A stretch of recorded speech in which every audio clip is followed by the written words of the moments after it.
হঠাৎ করে বছরের ৩৬৫ রাতের মধ্যে একটি রাতে এসে ১২টা ১ মিনিট আপনি আনন্দ করছেন, হৈ হুল্লোড় করছেন, আতশবাজি করছেন, পটকা ফুটাচ্ছেন, নাচ গান করছেন, ১২টা ১ মিনিট হওয়ার সাথে সাথে লাফালাফি শুরু করছেন। কারণটা কি এমন হয়েছে যে আপনি লাফালাফি করছেন? অথচ তেমন কিছু হয়নি। হ্যাঁ, একটা নতুন বছর শুরু হয়েছে। এই বছরটা খ্রিস্টীয় বর্ষ, খ্রিস্টানদের ধর্ম সংশ্লিষ্ট একটা বছর শুরু হয়েছে। তো তাতে আপনার এত খুশি হওয়ার কি আছে? যদি বলেন যে নতুন বছর হলে আনন্দ উল্লাস করতে হয়, তো নতুন বছর তো আরো আছে, এটাতেই কেন শুধু আনন্দ উল্লাস করেন? তাছাড়া যার আগমন আপনার আনন্দের কারণ হয়, তার বিদায় তো বেদনার কারণ হওয়ার কথা। যে মুহূর্তকে ওয়েলকাম করে আপনি আনন্দিত হচ্ছেন, উল্লাস করছেন, সেটি নতুন একটি বছরের একটি মুহূর্ত। সেটা যদি আপনার আনন্দের কারণ হয়, তাহলে তার এক মুহূর্ত আগেই তো আরেকটি বছরের বিদায় ঘটেছে, তখন তো আপনি কাঁদেননি। যে আসলে আপনি খুশি হয়ে যাচ্ছেন, তার বিদায় তো আপনার ব্যতীত হওয়ার কথা, কিন্তু সেটা তো হচ্ছেন না। তাহলে বোঝা গেল এটা একটা অযৌক্তিক উৎসব, যে উৎসবের পেছনে কোনো লজিক্যাল গ্রাউন্ড নাই, কোনো যৌক্তিকতা নাই, হাসির কোনো কারণ নাই। এই উন্মাদনা, এটা কুসংস্কারাচ্ছন্ন বিশ্বাস থেকে আসছে। এই চিন্তা, এই ভাবনা আমাদের নিজেদেরকে আগে ভালো করে রপ্ত করতে হবে, এরপর আমাদের তরুণদেরকে বোঝাতে হবে।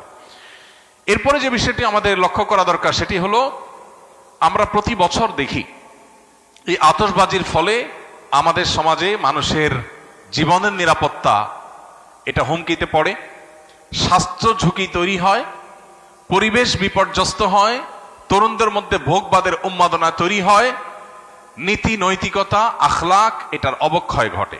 এই সবগুলো বিষয় এই একটি অপসংস্কৃতির মধ্যে আছে। অন্য কোনো অপসংস্কৃতির একটার মধ্যে এত খারাপ দিক নাই। গত কয়েক বছর আগে প্লাস্টিকের কারখানায় আতশবাজির আগুন লাগার কারণে একজন নারী উদ্যোক্তা নিঃস্ব হয়েছেন, সব গণমাধ্যমে সংবাদ হয়েছে, কিন্তু আতশবাজি থামেনি। একটি শিশু মায়ের কোলে আতশবাজির বিকট আওয়াজে হার্ট অ্যাটাকে মৃত্যুবরণ করে তার ঘটনাটি আদালত পর্যন্ত গিয়েছে, কিন্তু আতশবাজির এই উন্মাদনা এখনো থামেনি। এরকম না জানা বহু ঘটনা ঘটছে। প্রতি বছর আমরা দেখতে পাই বিভিন্ন ভিডিও ফুটেজে যে বিভিন্ন জায়গায় অসংখ্য পাখি মরে পড়ে আছে।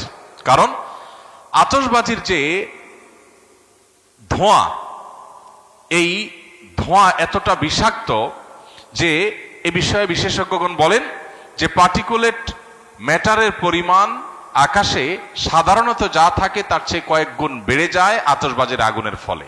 এর কারণে বৃদ্ধ, শিশু, শ্বাসকষ্টে ভোগা রোগীরা যারা আছেন, এটা তাদের জন্য অনেকটা নীরব ঘাতকের মতো ভূমিকা আসে এবং তাদের জীবনকে ধ্বংসের দিকে নিয়ে যায়। ঠিক একইভাবে এই বিকট আওয়াজের কারণে মানুষের কানের যে সহ্য ক্ষমতা আছে, সেটার চাইতে বেশ খানিকটা বেশি আওয়াজ তৈরি হওয়ার কারণে এর ফলে মানুষের হার্ট অ্যাটাকের সম্ভাবনা তৈরি হয়।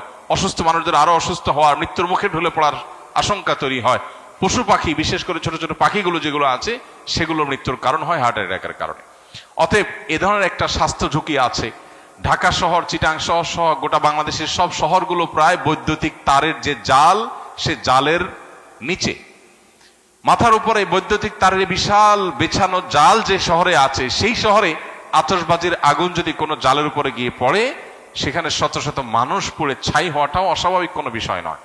তো এই পরিমাণ স্বাস্থ্য ঝুঁকি যেখানে আছে, পরিবেশের বিপর্যয় যেখানে আছে, যেখানে আরো নানাবিধ ক্ষতি আমাদের নিহিত আছে, তরুণ প্রজন্ম তাদের অনেকে এই রাতে মাদকের দিকে হাত বাড়ায়। যে পরিমাণ মাদকের ছড়াছড়ি এই রাতে হয়, সারা বছরে অন্য কোনো রাতে এত বেশি মাদকের ছড়াছড়ি হয় না। তাহলে মাদকের ছড়াছড়ি বলুন, অশ্লীলতা বলুন, বেহায়াপনা বলুন, অপচয় বলুন, উন্মাদনা বলুন, তারুণ্যের মধ্যে বিশৃঙ্খলা ভাব বলুন, এই সবগুলো আমাদের সমাজের বিপর্যয় ডেকে আনে। এই একটা অনাচারের পেছনে এতগুলো বিপর্যয় যখন আছে, সামাজিকভাবে আমাদের কর্তব্য হলো এগুলোর বিরুদ্ধে প্রতিরোধ গড়ে তোলা। আমি আইন হাতে তুলে নিতে কাউকে বলছি না। আমি বলছি যে আইন শৃঙ্খলা রক্ষাকারী বাহিনী প্রতি বছর নিষেধাজ্ঞা আরোপ করে, কোনো প্রকার পটকা যেন না ফুটানো হয়, আতশবাজি যেন না করা হয়, কিন্তু কে শুনে কার কথা? অতএব বাড়িওয়ালারা যদি তাদের ছাদগুলো বন্ধ করে রাখেন, বাবা মারা যদি তাদের সন্তানদেরকে বোঝান, এবং তরুণরা যদি তারা সংঘবদ্ধ হয়ে বিপদগামী তরুণদেরকে বোঝান, কাউন্সেলিং করেন দলে দলে, তারা যদি সমাজে অনাচার বন্ধের জন্য উদ্যোগ নেন, আইন শৃঙ্খলা রক্ষাকারী বাহিনীর ভাইদেরকে সহযোগিতা করেন, তাহলে সেক্ষেত্রে হয়তো সমাজে এই অনাচার থামতে পারে। আমরা আমাদের কাজ করে যাব, হ্যামিলনের বাঁশিওয়ালার মতো সতর্ক করে দেওয়া, মানুষকে সজাগ করা, এই কাজটা ওলামা একরাম করছেন, করবেন। যদি মানুষ না শুনে, আমাদের জাতিকে যদি আমরা না শুনতে পারি, সেটা হবে আমাদের দুর্ভাগ্যজনক অধ্যায়। আল্লাহ তাআলা আমাদের তারুণ্যকে এই পশ্চিমা অপসংস্কৃতির ছবল থেকে রক্ষা করুন। এই অযৌক্তিক উন্মাদনা থেকে আমাদের তরুণদেরকে আল্লাহ তাআলা হেফাজত করুন। এমনিতে আমাদের তরুণদের মধ্যে ভোগবাদ, উচ্ছৃঙ্খলা, উন্মাদনা, হেয়ালিপনা এগুলো এতটা চরমে পৌঁছেছে যে নীতি, আদর্শ, জীবনের লক্ষ্য এই সব কিছু থেকে তরুণের বড় একটা অংশ ছিটকে পড়ে গেছে। তো এইরকম পরিস্থিতিতে প্রতি বছর এই 31st নাইটের উন্মাদনা আমাদের তারুণ্যকে আরো জাহান্নামমুখী করে দেয়, তাদের জীবনকে আরো ধ্বংসের দিকে নিয়ে যায়। এই অপসংস্কৃতি আমাদের দেশে রাষ্ট্রীয়ভাবে নিষিদ্ধ ঘোষণা করা উচিত এবং এটি যেন সমাজে কোনোভাবে স্থান না পায়। এটা আমাদের কালচার না।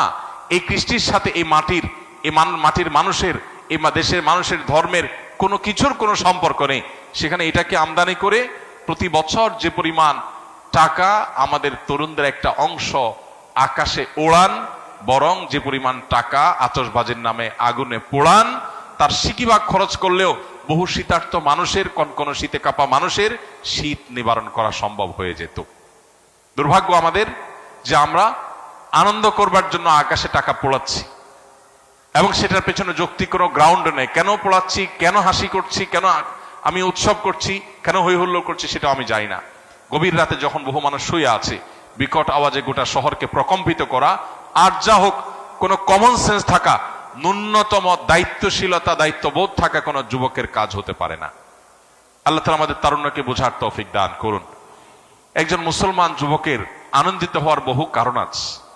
আপনি 31st নাইটের এই উন্মাদনার জন্য যে টাকা ব্যয় করে আনন্দিত হচ্ছেন, আমি জানি আপনি কিছু আনন্দ হয়তো পাচ্ছেন, কিন্তু আপনার এই বাজেট, এই সময়, এই শ্রম ব্যয় করে কিছু বন্ধুরা মিলে যদি পথের ধারে শুয়ে থাকা শীতার্ত মানুষদের কিছু গরম খাবার, গরম কাপড়, পোশাক যদি তাদেরকে উপহার দেন, তাহলে আপনার মধ্যে ওই আতশবাজির চাইতে অনেক বেশি আনন্দ বয়ে যাবে, আপনি অনেক বেশি মানসিক সুখ পাবেন। আল্লাহ আমাদেরকে বোঝার তৌফিক দান করুন।